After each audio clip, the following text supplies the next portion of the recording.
Fear. Let's talk about fear. It consumes so much thinking time, emotional capacity, and ability to just be and live. Cancer is so related to fear. Let's unpack this a little bit. We've got fear of, am I doing the right treatments? And we've spoken about this a little bit. Am I doing everything that I can do, or am I doing too much? Good questions. Have I done something wrong in my life? Is there something I should be guilty of? Am I going to be a burden to my family? I often ask a question to patients. If you were the family member of your spouse or your daughter or mother next to you and they had cancer, what would be your one wish? And it's so interesting. The wish is always just to allow them to help me and be part of this journey. That's all they want. You know it's never a burden when you're on the other side, but when you have cancer, our emotions take control of us and we feel guilty for being a burden and taking away life. But we need to understand it's not you with cancer. Your entire family has been given something that they need to deal with, a different challenge in life, something that should be bringing family much closer together, should be challenging those parts of yourself to meet it with much more courage and power in parts that you never even knew existed. Use it as an opportunity. But we can understand the fears, almost like a big fear, like a Titanic racing, towards you, a big ship. And you just have to be that obstinate little iceberg that doesn't move and cracks it in half and sinks it. Fear mobilizes courage, mobilizes the ability to confront it with something far greater than the cancer itself. Other types of fears may be, what about the fear of pain? People are very scared of pain. They don't want to die with pain. They don't want to die losing dignity. That they don't want to enter into the suffering stage. Life has a few definites. There's gravity. You get born and you die one day. You will be sick. You will have pain. These are human conditions that we all pass through. And it doesn't have to be, with today's modern science, doesn't have to be extraordinary or excruciating. There's a lot that can be done to comfort. And if you get to the point, whether it's now or in 10 or 20 years, there's so much that we can do to comfort.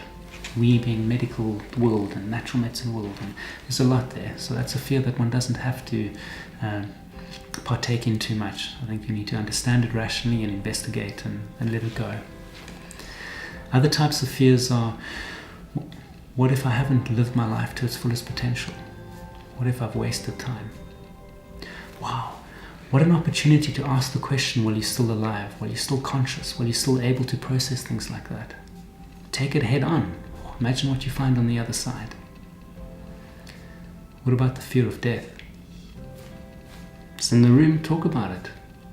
Sometimes family members and friends and everyone tries to avoid the topic so much that you end up feeling so alone and isolated. Everyone's avoiding what's right there and no one really talks to you. Talk about it. Open up. Face it. We know we're going to die. Most of the time we're not expected to confront it consciously, but perhaps that's a gift in some strange way. It doesn't mean you giving up. It doesn't mean you're going to die. It means you living very really and taking everything from life that you can. I often do an exercise with patients when the time's right, but we say, okay, we're afraid of dying. Let's die. Hold my hand or hold your spouse's hand. Let's go there. And so close your eyes and they let go of absolutely everything. Some of them say it's like taking off a very tight shoe. It feels quite relieving. And for a moment while their eyes are closed, you can almost ask them to look back and say, now that you see this person that was behaving in a certain way or upsetting you or you were fighting with them a lot, and they start crying, they say, yes, I see them. They're confused. They have their own vulnerabilities. They don't know how to support or act properly, and they don't have no one to help support them or process these emotions. And it's incredible how just lifting yourself out of this can give you so much perspective of what happens in your world and those around you. When they open their eyes, they almost return angelic. They have a different level of perspective on things, and their hearts opened up, and that's healing, right? You treat disease, as Patch Adams says, you win, you lose, but you treat a person, I guarantee you always win. And whether cure comes or not, we know that healing can be achieved. Very often, cure does follow healing, but it's not done for those reasons. If we look at another type of fear, what about the side effects of chemotherapy, losing my hair? What about the side effects of vomiting and being down and out? We're dealing with an unfair stigma and understanding of what chemotherapy is.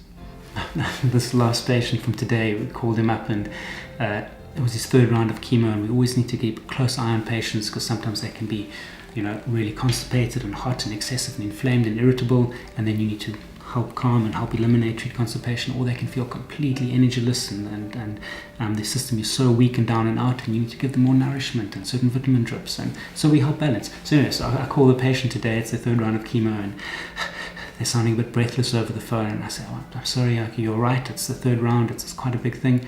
They go, sorry, I'm just running on the promenade, I'm a little bit short of breath. 83-year-old man.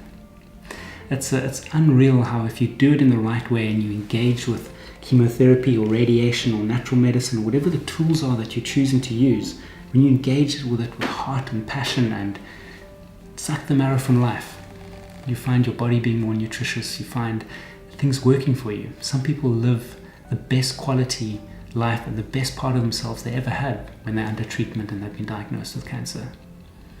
Yes, sometimes it's hard. Sometimes we don't have control over body functions that stop working. Sometimes the medicines do have a side effect. Well, we can sit back and hope it doesn't happen, or we can stand up and try everything we can to live the best kind of life that we can.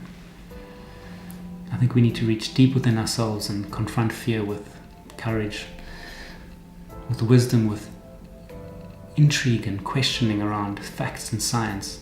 I think we need to face it with those parts of yourself that you always knew exist, but you need to mobilize. People run marathons, people complete big events and Ironman, etc.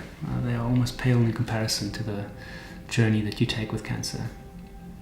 Important to be open, important to allow people to support you, important to share the journey. If there's any way that we can help you, I'd love to hold your hand in your heart through the journey. That's why I do treat people with cancer. They are very special human beings.